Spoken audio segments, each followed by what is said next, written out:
এরপরে প্রশ্ন হলো, আত্মীয়তার সম্পর্ক ছিন্নকারী জান্নাতে প্রবেশ করতে পারবে না। এখানে কাদেরকে আত্মীয় বলা হয়েছে? আত্মীয়ের লিস্টে কারা আছেন দয়া করে জানালে উপকৃত হতাম। খুব দরকারি একটা প্রশ্ন।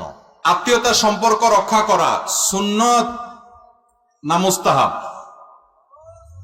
ফরজ। অনেকে জানেন না আত্মীয়তার সম্পর্ক রক্ষা করা কি ভাই? ফরজ। আত্মীয়তার সম্পর্ক ছিন্ন করা কি? হারাম। আত্মীয়তার সম্পর্ক ছিন্ন করা কি? অনেক হারাম আমরা জানি, কিন্তু এই হারামটা আমরা অনেকে জানি না। আত্মীয়র সাথে আপনি চিরতরের সম্পর্ক ছিন্ন করে ফেলছেন, কোনো যোগাযোগ নাই, একদম সম্পর্ক কাট করে ফেলছেন, আপনি হারামে লিপ্ত আছেন। এখন কথা হলো, কারা আত্মীয়? এর উত্তর হলো, যে আত্মীয়ের সাথে সম্পর্ক রক্ষা করা ফরজ, সম্পর্ক ছিন্ন করা হারাম, তারা হলো রক্ত সম্পর্কীয় আত্মীয়। যাদের সাথে আপনার ব্লাডের সম্পর্ক আছে, রক্ত সম্পর্ক আছে, এই আত্মীয়ের মধ্যে এক নম্বরে চলে আসে বাপ এবং সন্তান, মা, বাপ মা এবং সন্তান। কারণ বাপ মার সাথে সন্তানের সম্পর্ক একেবারে সরাসরি রক্তের। এরপরে হলো ভাই বোন, তারপরে ভাতিজা ভাতিজি, তারপরে চাচা ফুফু, দাদা দাদি, এরা সব রক্ত সম্পর্কীয়। তারপরে মায়ের দিককার মা, খালা, মামু, তারাও মায়ের দিককার আত্মীয়। কিন্তু এক নম্বরের যাদের আত্মীয়তার সম্পর্ক আপনার সাথে সবচেয়ে বেশি, যাদের ব্লাডের সম্পর্ক আপনার সাথে একবারে প্রথম সারির, তারা হলো আপনার বাবার দিককার যারা আছেন, বাবা, চাচা, দাদা, দাদি, ভাই বোন এবং মা বাপ, ভাতিজা ভাতিজি, এরা। আমাদের দেশে এই সমস্ত আত্মীয়দের সাথে বরং আরো লাগালাগি বেশি থাকে, ঠিক না বেঠিক? ওই দূরের কোথাকার কোন আত্মীয়, তার সাথে খুব দোস্তি। আমি এই জন্য বলি, আত্মীয়তার তিনটা ক্লাস আছে ভাই। এক নম্বর ক্লাসের আত্মীয় হলো এই যাদের কথা বললাম, বাপ, ফুফু, চাচা, দাদা, দাদি, ভাই বোন, ছেলে মেয়ে, ভাতিজা ভাতিজি, এরা। আর দুই নম্বর বা দ্বিতীয় শ্রেণীর আত্মীয় হলো মায়ের দিককার যারা আছেন, মামু, খালু, মামু, আপনার খালা, তারপরে আপনার নানা নানি, এরা।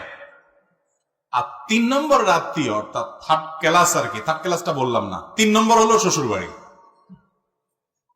থার্ড ক্লাস বললে আরেক মুসিবত, মহিলারা রাগ হয়ে যাবে। থার্ড ক্লাস না, তৃতীয় প্রকারে যায় পড়ে কোনটা? আর আমাদের দেশে ওইটা এখন কয় নম্বরের? এক নম্বরে। ভাইরা আমার, এটাও ঠিক যে যারা এক নম্বরের আত্মীয়, তারা অনেক সময় এত শত্রুতা করে যে দেখা যায় দুনিয়ার কেউ এত ক্ষতি করে না, চাচারা যত ক্ষতি করে। দুনিয়ার কেউ এত শত্রুতা করে না, ফুফুরা যত লেগে থাকে। এত শত্রুতা কেউ করে না, ভাই যত লেগে থাকে। যদি কোনো আত্মীয় আপনার সাথে এরকম আচরণ করে, ও তো কপাল পোড়া, কারণ সে আত্মীয়কে কষ্ট দিচ্ছে, ও তো হারাম করতেছে। কিন্তু আপনি আপনার জায়গা থেকে চেষ্টা করেন অন্তত তার সাথে কানেক্টেড থাকার।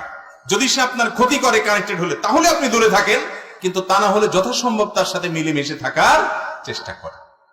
আমরা এখন দেখা যায় যে রক্ত সম্পর্কে আত্মীয়দের সাথে কোনো খোঁজ খবর নাই। এরকম বহু লোক আছে যে কিছুই হয় নাই, তারপরও চাচাতো ভাই, আপনার কি বলে চাচা, তারপরে ফুফু, তাদের সাথে কোনো যোগাযোগ নাই। অনেকের তো গন্ডগোল ফাসাদ আছে, অনেকের গন্ডগোল ফাসাদও নাই, তারপরেও কোনো যোগাযোগ নাই।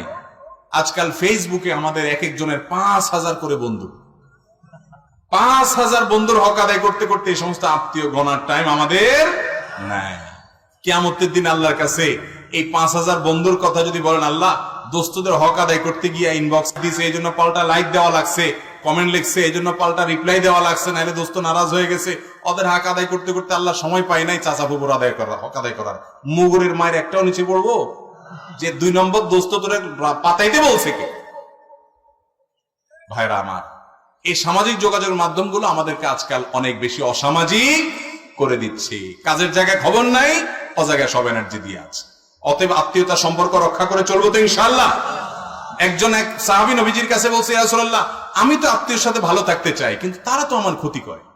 নবী করিম সাল্লাল্লাহু আলাইহি সাল্লাম তখন বলেছেন, তুমি যা বলছো, যদি এরকমটা সে করে, তোমার ক্ষতি করে আত্মীয় হয়ে, তাহলে ও তোর কপাল শেষ করতেছে, ধ্বংস করতেছে আত্মীয়ের প্রতি অবিচার করে বা তাকে কষ্ট দিয়ে। কিন্তু তুমি মনে রাখবা, লাইসাল ওয়াসিলু বিল মুকাফি, তোমার আত্মীয় তোমার সাথে ভালো আচরণ করলে তুমিও ভালো আচরণ করো, সে তোমার ছেলেকে গিফট দেয়, তুমিও তার ছেলেকে গিফট দাও, এর নাম আত্মীয়তার সম্পর্ক রক্ষা করা না। এটা তো যে কোনো মানুষই ভালো করলে তার সাথে পাল্টা আরেকজন ভালো করে। আত্মীয় যদি তোমার সাথে খারাপও হয়, তুমি খারাপ অন্তত করবা না, চেষ্টা করবা ভালো কিছু করার, সবর করার, প্রতিহত করবা। তুমি জুলুম সহ্য করার দরকার নাই, কিন্তু তুমি খারাপ করবা না এবং পারলে সম্পর্ক রক্ষা করবা। এটাই হলো আত্মীয়তার সম্পর্ক রক্ষা করা।